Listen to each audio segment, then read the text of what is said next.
नमस्कार दोस्तों, स्वागत है आप सभी का कृष्णा एकेडमी के यूट्यूब चैनल पे। मेरा नाम है कृष्णा मिश्रा। दोस्तों, आज के इस वीडियो में हम लोग बात करेंगे केबीएस के लिए बेस्ट टाइम टेबल क्या होना चाहिए, जिसको आप आसानी से फॉलो करके आप पूरे सिलेबस की कंप्लीट तैयारी कर सकते हैं। और इसको मैंने इस तरीके से डिजाइन किया है कि जिस सब्जेक्ट का वेटेज आपके एग्जाम के लिए ज़्यादा है उस सब्जेक्ट पे आप प्रॉपर समय देंगे, और जिस सब्जेक्ट का वेटेज कम है, जैसे कि मान लीजिए कि रीजनिंग है, आपका कंप्यूटर है, करंट अफेयर और जीके है, इन सब टॉपिक को भी हमें कैसे पढ़ना है, यानी यानी वीक के सातों दिन में हमें किस तरीके से तैयारी करना है, ये आपके लिए मैं टाइम टेबल हूं। और इस टाइम टेबल को ऐसे डिजाइन किया गया है कि आपको हर 2 घंटे के स्लॉट में बांटा गया है। यानी आप 2 घंटे की पढ़ाई करेंगे, 2 घंटे आप चाहे तो रेस्ट कर सकते हैं, फिर आप 2 घंटे की पढ़ाई कर सकते हैं। देखिए, ये टाइम टेबल उनके लिए जो पूर्णतः स्टूडेंट है, जैसे स्टूडेंट है या जो घर पे रह के पढ़ाई कर रहे हैं, उनके लिए है। अगर मान लीजिए आप जॉब कर रहे हैं तो इसको आप अपने अकॉर्डिंग मैनेज कर सकते हैं। लेकिन मैं तो यही कहूंगा कि अगर आपके लिए जॉब नेसेसरी ना हो तो आप 2-3 महीने के लिए, मैक्सिमम 100 दिन के लिए अपने जॉब से छुट्टी ले लीजिए। क्योंकि अगर आप इस 100 दिनों में मेहनत कर लिया तो आपके पास 60,000 की सरकारी नौकरी आपके पास रहेगा। ठीक है। वैसे ही अगर हाउस वाइफ है तो उनके लिए भी अगर काम ज्यादा है तो मेड वेड का भी सहारा ले सकती है, ताकि कम से कम आपको दिन भर में 8 घंटे पढ़ने का समय मिले। अगर आप 8 घंटे आपको कम से कम मिल रहा है पढ़ने के लिए तो आप आसानी से इस टाइम टेबल को फॉलो कर सकते हैं। और ये टाइम टेबल ऐसा भी नहीं कि आपको 4 बजे सुबह उठने की जरूरत है, क्योंकि बहुत सारे लोग 4 बजे नहीं उठ सकते। जैसे मैं ही कह लूं तो मुझे कोई कह दे कि 4 बजे उठ जाओ तो मैं नहीं उठ पाऊंगा। हाँ, मुझे कोई कह दे कि तुम्हें 4 बजे तक पढ़ाई करना तो मैं पढ़ लूंगा, लेकिन कोई कह दे कि तुम्हें सुबह उठ के पढ़ाई करना है तो ये मुझसे पॉसिबल नहीं हो पाता। और इस ठंडी में तो बिल्कुल पॉसिबल नहीं होता है। लेकिन मैं उठता कब हूं तो मैं 6 बजे या 6:30 बजे के बीच उठ जाता हूं। ठीक है। तो ये टाइम टेबल कुछ इस तरीके से डिजाइन किया है कि जो लोग सुबह उठ के नहीं पढ़ सकते, अगर आप सुबह उठ के पढ़ सकते हैं तो इसी को आप सुबह भी फिक्स जाके कर सकते हैं। जैसे मैंने 8 बजे किया है तो आप अगर मान लीजिए 4 बजे उठ जा रहे हैं तो आप 5 से 7 पढ़ लीजिए। ठीक है। तो इस तरीके से आप अपने अकॉर्डिंग इसको मैनेज कर सकते हैं। तो जैसे मान लीजिए कि मैं सुबह 6 बजे उठा या 6:30 बजे उठा, 6:30 से लेके 8 बजे तक मैंने अपना अदर काम कर लिया, जैसे फ्रेश होना, नहा लेना, ये सब कर लिया। उसके बाद से मैं 8 बजे पढ़ने बैठ गया। तो पहला मेरा स्लॉट रहेगा पढ़ने का 8 से 10 AM, यानी सुबह के 8 बजे से लेके 10 बजे तक। ठीक। अब पढ़ूंगा मैं क्या, तो मुझे पता है कि सीडीपी का, केबीएस में सीडीपी का वेटेज ज्यादा है, यानी कि सीडीपी से 60 क्वेश्चन आएंगे, यानी कि 60 नंबर के क्वेश्चन आपके आएंगे। तो मैं 2 घंटे सीडीपी पढ़ूंगा। क्यों? क्योंकि मुझे इस 60 में से कम 40 प्लस नंबर लेकर आना है। कम से कम की बात मैं बात कर रहा हूं कि 40 प्लस नंबर लेकर आना है। क्यों? क्योंकि केबीएस में निगेटिव मार्किंग नहीं है। तो कम से कम मैं इसको इतने बेहतरीन तरीके से तैयार करूं कि इस 60 में से 40 नंबर मैं ला सकूं। ठीक। उसके बाद से आता है मैथ। तो फिर मैंने 8 से 10 की पढ़ाई किया। ठीक है। सीडीपी पढ़ा। उसके बाद से मैं आपको 2 घंटे का रेस्ट लूंगा। 2 घंटे के रेस्ट में जैसे मान लीजिए कि 1 घंटे मैंने कोई अदर काम किया, जैसे कि दिमाग को थोड़ा रिलैक्स करने के लिए कुछ और काम किया, गाना सुन लिया या कुछ मस्ती वस्ती कर लिया। फिर 1 घंटे, अगर मान लीजिए उसी 2 घंटे में अगर मुझे कुछ टाइम मिल जाता है आधे घंटे या 30 मिनट का, तो उसमें हम सीडीपी का रिवीजन भी कर लेंगे। ठीक। उसके बाद से हम फिर 12 बजे बैठेंगे, 12 से 2 बजे तक पढ़ना शुरू करेंगे। और इस बीच हम पढ़ेंगे मैथ, क्योंकि देखिए सीडीपी, मैथ, हिंदी, ईबीएस और इंग्लिश, ये अगर 5 सब्जेक्ट को जोड़ दिया जाए तो यहां से 160 क्वेश्चन आपके बनते हैं। यानी 180 में से 160 क्वेश्चन इस 5 सब्जेक्ट से ही आने हैं। इस 5 सब्जेक्ट को मैं अच्छे से पढ़ूंगा। और मुझे पता है कि आप में से 90% लोगों का मैथ वीक है। तो जिसका भी मैथ वीक है, कम से कम उसे 2 घंटे का समय मैथ पे देना है। ठीक है। आपको खुद से भी पढ़ना है और मैं भी आप लोगों को बहुत बेहतरीन तरीके से मैथ पढ़ाऊंगा, तो बिल्कुल भी घबराने की जरूरत नहीं है। लेकिन खुद से भी प्रैक्टिस करना है। जैसे मैं अगर मान लीजिए कोई टॉपिक पढ़ा रहा हूं, उस टॉपिक में जितने टाइप के क्वेश्चन बन सकते हैं, उस टाइप के मैं 2 से या 3 क्वेश्चन की मैं आपको बता सकता हूं। लेकिन उसके बाद से आपको तो प्रैक्टिस करना पड़ेगा ना भाई। तो आपको कम से कम 2 घंटे की मैथ की तैयारी करनी है। ठीक है। यानी 12 से 2 मैंने मैथ की तैयारी करी। ठीक। उसके बाद से मैं अपना खाना वाना खाया, फिर मैं 12 से 2 के बाद पढ़ने के बाद मैं 2 घंटे का गैप रखूंगा। अब इस बीच मैं खाना खाऊंगा, या अगर मुझे थोड़ा सा नींद की जरूरत है, जैसे ठंडी में दोपहर में अक्सर लोग सोते हैं। ठीक है। जैसे अक्सर स्टूडेंट भी सोते हैं। जैसे हम लोग इलाहाबाद में रहते थे, जब तैयारी करते थे तो स्टूडेंट दोपहर में जरूर थोड़ा सा नींद लेते थे। तो आप 1 घंटे की नींद ले लिए, फिर आपने 4 बजे उठे, यानी अपना 4 से लेकर 6 बजे तक मतलब उठ के आप पढ़ लेंगे।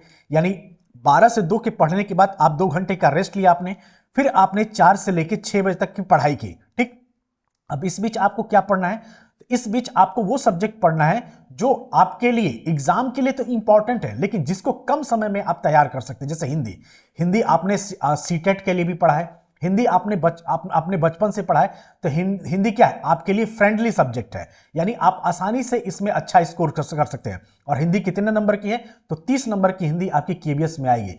तो 1 घंटे आपको हिंदी पढ़ना है डेली, ठीक, और 1 घंटे आपको ईबीएस पढ़ना है। अब ईबीएस में पढ़ाना शुरू कर दिया हूं, ठीक है। और ईबीएस जैसे आपको सिर्फ क्या करना है, आपको सिर्फ 3 से 5 तक की एनसीईआरटी ईबीएस के लिए पढ़ना है, ठीक है। उसके बाद से 6 से लेकर 11 तक की एनसीईआरटी मैं अपनी क्लासेस में कवर करा दूंगा। तो आपको ये 3 से 5 तक की एनसीईआरटी पढ़ना है, प्लस अगर आप मेरे ईबीएस के वीडियो देख लेंगे, ईबीएस के वीडियो जिसको मैंने एनसीईआरटी से ही तैयार किया है, 6 से लेके 11 तक की एनसीईआरटी के जो जो इन्वायरमेंट से कुछ टॉपिक बन सकते हैं, उन सभी का वीडियो मैं आपको दे दूंगा आप अपने यूट्यूब चैनल, इसी यूट्यूब चैनल कृष्णा एकेडमी में, तो आप वहां से भी ईबीएस को पढ़ सकते हैं, ठीक है। तो आपको क्या करना है, 4 से 6 के बीच में 1 घंटे हिंदी पढ़ना है और 1 घंटे ईबीएस। और यकीन मानिए दोस्तों, ये 30 नंबर, ये हिंदी का 30 नंबर और ईबीएस का 20 नंबर में आप यानी दोनों को मिला के 50 में से आप 50 नंबर आसानी से ला सकते हैं, क्योंकि यही दो सब्जेक्ट ऐसा है जिसमें आप फुल मार्क्स गेन कर सकते हैं, ठीक है। तो इसमें हमारा प्रयास रहेगा कि इस 50 में से 50 नंबर हमें लाना है, ठीक है। उसके बाद से फिर आप 2 घंटे का गैप रखिए। जैसे मान लीजिए हम लोग जब पढ़ते थे, जब मैं पढ़ता था तो 6 बजे उठने के बाद हम लोग सब्जी लेने जाते थे, क्योंकि हम लोग रूम लेके पढ़ाई करते थे। तो अपना गए मार्केट में, थोड़ा मार्केट में सब्जी लेने, तो वहीं से चाय वाय पी के थोड़ा सा नाश्ता वास्ता करके और 8-7 बजे तक हम लोग रिटर्न हो जाते थे। 1 घंटे में हम लोग उधर से रिटर्न हो जाते, थोड़ा सा घूम घूम के। इससे क्या होता था, थोड़ा माइंड भी फ्रेश हो जाता था। फिर आने के बाद सब्जी उब्जी लेके आने के बाद 7 से लेके 9 बजे तक की हम लोग पढ़ाई करते थे, ठीक। अब इस बीच आपको क्या पढ़ना है, 7 से लेके 9 बजे के बीच में, यानी शाम के 7 बजे से 9 बजे के बीच में आपको इंग्लिश पढ़ना है। क्यों? क्योंकि इंग्लिश आपका 30 नंबर का है और इसको अच्छे से पढ़ना है। क्योंकि ज्यादातर अगर केबीएस पीआरटी में अगर आप किसी सब्जेक्ट में फंस सकते हैं तो वो है मैथ और वो है इंग्लिश। ये दोनों सब्जेक्ट आपके लिए थोड़ा सा टफ है, खासकर उन लोगों के लिए जो आर्ट बैकग्राउंड से आते हैं, जिनका इंग्लिश सब्जेक्ट नहीं रहा है और जिनका मैथ सब्जेक्ट नहीं रहा है। और मैंने इंग्लिश आपको बहुत बेहतरीन तरीके से पढ़ाना शुरू कर दिया है, ठीक है। और इसके 4 वीडियो आपको मिल चुके हैं और वहां से मैं क्वेश्चन आपको करा रहा हूं जहां से आपके केबीएस एग्जाम में पूछा जा सकता है। जैसे मैंने आपको बताया है, गॉन का यूज कहां होगा और बीन का यूज कहां होगा प्रेजेंट परफेक्ट टेंस में। जैसे मैं कहूं I never gone to Mumbai, ठीक, ये भी सेंटेंस सही है। और जैसे मैं कहूं I never gone to been Lucknow, ठीक है, मतलब लखनऊ या गोवा, ऐसे, ठीक है। तो कहां गॉन का प्रयोग होगा, कहां बीन का प्रयोग होगा, ये सब मैंने बताया। और यहीं से क्वेश्चन आपसे पूछ लेगा, आपसे दे देगा आई नेवर गो टू या बीन टू लंदन आपसे, और कह देगा कि आप बीन को समझ के ये सोचेंगे कि अरे ये तो बीन लग गया, यानी कि ये past present perfect continuous tense होगा, लेकिन नहीं, लेकिन ये बीन भी सही है और गॉन भी सही है। इसका भी अंतर मैंने आप लोगों को बताया है। तो इस तरीके से जहां से आपके एग्जाम में कंफ्यूजन हो सकता है, वही क्वेश्चन की प्रैक्टिस में बार बार आपसे करा रहा हूं। और विथ थ्योरी, ऐसा भी नहीं कि सिर्फ क्वेश्चन पेपर हो रहा है, नहीं, थ्योरी के साथ साथ बहुत सारे एग्जाम्पल के थ्रू मैं चीजों को समझाने की कोशिश कर रहा हूं। तो आप उस क्लास को जरूर उठिए, जरूर अटेंड करिए, क्योंकि अगर आप इस क्लास को, इस इंग्लिश की क्लास को अगर आप अटेंड कर रहे हैं, जैसे डेली अगर आप अटेंड कर रहे हैं, उसका नोट्स बना रहे हैं, तो इस 30 में से 25 क्वेश्चन आप आसानी से गेन कर सकते हैं। तो आपको 7 बजे से लेकर 9 बजे तक क्या पढ़ना है, आपको पढ़ना है इंग्लिश। और इंग्लिश में मेरा टारगेट रहेगा कि आपको 30 में से 25 नंबर दिलाना है, ठीक है। अब आते हैं क्या कि आपने 7 से 9 पढ़ लिया, यानी कितना आपने पढ़ा दिन भर में आपने, यानी ये पूरा टाइम आपने कितना पढ़ा, 8 घंटे की पढ़ाई किया। कैसे किया? तो सीडीपी पढ़ा, मैथ पढ़ा, ठीक है, सीडीपी पढ़ा आपने, मैथ पढ़ा, हिंदी और ईबीएस पढ़ा और फिर इंग्लिश पढ़ा। और ये कब से कब तक पढ़ना है? तो मंडे टू फ्राइडे आपको ये सारे सब्जेक्ट पढ़ने हैं, यानी सोमवार से लेकर शुक्रवार तक आपको ये सारे सब्जेक्ट पढ़ने हैं। अगर आपको टाइम मिल रहा है, जैसे आप में से कुछ लोग काम में बिजी रहते हैं, तो दिन में इतना समय नहीं मिल रहा है, तो इस 9 बजे के बाद आप 1 घंटे का रेस्ट लीजिए। जैसे खाना वाना बनाइए, खाना वाना खाइए, फिर 10 से 12 की आप पढ़ाई कर सकते हैं, यानी 2 घंटे आप एक्स्ट्रा इसमें अगर आप पढ़ सकते हैं तो 10 से 12 बजे तक, यानी 10 से 12 AM, यानी 10 PM से 12 AM तक भी आप पढ़ सकते हैं। और इसमें आप क्या करेंगे, इसमें आप चीजों को रिवीजन करेंगे। क्या करेंगे दोस्तों, इसमें आप चीजों को रिवीजन करेंगे अच्छे से, ठीक है, रिवीजन करेंगे, ठीक, यानी यहां पे आप रिवीजन का समय डाल सकते हैं, ठीक। उसी तरीके से अब सैटरडे टू संडे क्या पढ़ना है आपको एक मिनट, मंडे टू फ्राइडे आपको ये पांचों सब्जेक्ट पढ़ने हैं जो मैंने बताया, CDP, math, English, Hindi, EVS, ये सारे सब्जेक्ट पढ़ना है। और सैटरडे टू संडे यानी 2 दिन आपको, लास्ट के 2 दिन आपको क्या पढ़ना है, तो 8 से 10 बजे के बीच, सुबह के टाइम 8 से 10 बजे के बीच आपको सीडीपी का रिवीजन भी करना है। क्यों, क्योंकि सिर्फ पढ़ते ही नहीं रहना है, पढ़ने के बाद चीजों को याद रहे हमारे साथ एग्जाम तक वो सारी चीजें हमें याद रहे, इसके लिए आपको रिवीजन तो भी तो करना पड़ेगा। तो इन 2 दिन आपको सीडीपी में कुछ नया नहीं पढ़ना है, उसी चीजों को जो आपने मंडे टू फ्राइडे पढ़ा है उसी को यहां पर रिवीजन करना है, ठीक।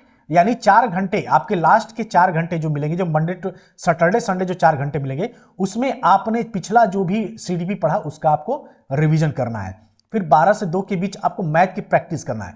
जैसे मान लीजिए कि आपने जो टॉपिक पढ़ा मैथ में, मंडे टू फ्राइडे आपने जो टॉपिक मैथ का पढ़ा, उसी टॉपिक का प्रैक्टिस आपको ज्यादा से ज्यादा, कम से कम 50 से 60 क्वेश्चन की प्रैक्टिस करना है इन 4 घंटों में। यानी सैटरडे संडे मिला के 4 घंटे आपको मिलेंगे, तो उसमें प्रैक्टिस करना है। उसके बाद आता है 4 से 6 PM। अब 4 से 6 PM आप क्या पढ़ेंगे, तो आप पढ़ेंगे रीजनिंग, 1 घंटा रीजनिंग और 1 घंटा कंप्यूटर। एक एक टॉपिक उठाइए रीजनिंग का और पढ़ते जाइए, क्योंकि रीजनिंग में आपको बहुत समय नहीं देना है, ठीक है, क्योंकि 5 ही क्वेश्चन आएगा 5 नंबर के, और 5 से 6 टॉपिक ही आपको पढ़ने हैं, वहीं से आपके 3 से 4 क्वेश्चन फंस जाएंगे, ठीक है। और वो टॉपिक भी आपको करा दिया जाएगा रीजनिंग में, और मैंने ऑलरेडी कुछ टॉपिक रीजनिंग के कराए हैं, ठीक है। तो इसको भी आप 1 घंटे पढ़ना है, और कंप्यूटर को भी 1 घंटे पढ़ना है। क्यों पढ़ना है, और हफ्ता में 2 ही दिन पढ़ना है, क्यों, क्योंकि यहां से 5-5 क्वेश्चन ही आएगा। उसी तरीके से आप 7 से 9 PM आपको क्या करना है, 7 से 9 PM आपको करंट पढ़ना है, करंट और हिंदी का रिवीजन करना है। यानी 1 घंटे आप करंट पढ़ेंगे, ठीक है।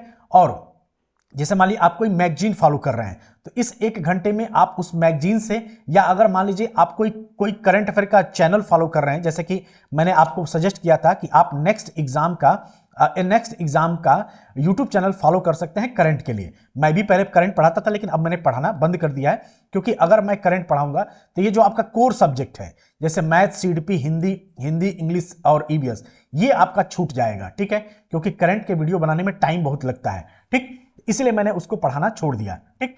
तो इसलिए कि आप करंट के लिए नेक्स्ट एग्जाम देख सकते हैं, ठीक है, और उसके वीडियो अगर आप देख रहे हैं तो उसका नोट्स भी बनाते जाइए, ताकि सैटरडे संडे आप 1-1 घंटे में उसका रिवीजन कर सके। देखिए दोस्तों, जब तक आप खुद से नोट्स नहीं बनाएंगे तब तक आप रिवीजन नहीं कर पाएंगे, ठीक है। और अगर आपने रिवीजन नहीं कर रहे हैं तो आपके लिए प्रॉब्लम है, क्योंकि आप कितना भी कुछ पढ़ लीजिए, अगर आप रिवीजन नहीं करेंगे तो एग्जाम में अपना 100% दे के नहीं आ पाएंगे। एक बार आपने कभी पढ़ा और जाके एग्जाम में बैठ जाएंगे तो कंफ्यूजन क्रिएट होगा, और कंफ्यूजन क्रिएट ना हो इसलिए चीजों को बार बार आपको रिवीजन करना पड़ता है। फिर आपको 1 घंटे क्या करना है, हिंदी का रिवीजन, यानी इन 2 घंटे में आपको 1 घंटे करंट पे देना है, और 1 घंटे आपका हिंदी में भी जो टॉपिक आपने पढ़ा है उसका रिवीजन करना है। तो इस तरीके से पूरा टाइम टेबल आपको डिजाइन करना है, ताकि आप आसानी से इस एग्जाम का जो सिलेबस है उसकी 100% आप तैयारी कर पाए, ठीक है। तो ये बेस्ट टाइम टेबल है। जो लोग सेल्फ स्टडी कर रहे हैं उनके लिए भी, जो लोग कहीं कोचिंग ले रहे हैं उनको भी अपना टाइम मैनेज करना पड़ेगा इसी के अकॉर्डिंग, ठीक है। कम से कम आपको, अगर मान लीजिए आप कोचिंग भी कर रहे हैं और उसके साथ साथ घर पे भी पढ़ रहे हैं, तो आप कोचिंग और घर मिला के आपको कम से कम 8 से 10 घंटे की पढ़ाई करना है। अगर मान लीजिए जो लोग कोचिंग नहीं कर रहे हैं, सिर्फ सेल्फ स्टडी कर रहे हैं, तो आप इस टाइम टेबल को बनाकर फॉलो कर सकते हैं, ताकि आप आसानी से चीजों को समझ पाए। तो आई होप ये सारी चीजें आपको समझ में आई होंगी कि किस तरीके से पढ़ना है, ठीक है। अगर आप चाहें तो इसमें यहां पे भी आप 2 घंटे ऐड कर सकते हैं, जैसे 10 से 12 के बीच में भी आप पढ़ाई कर सकते हैं, और इसमें भी आपको क्या करना है, सिर्फ रिवीजन करना है। क्या करना है दोस्तों, तो सिर्फ और सिर्फ रिवीजन करना है, आगे कुछ बहुत ज्यादा आपको पढ़ाई करने की जरूरत नहीं है, ठीक है। इस चीज को आप याद रखेंगे। तो आई होप चीजें समझ में आ गई होंगी। तो मिलते हैं अगले वीडियो में, तब तक आप सभी अपना ध्यान रखिएगा। जय हिंद, जय भारत।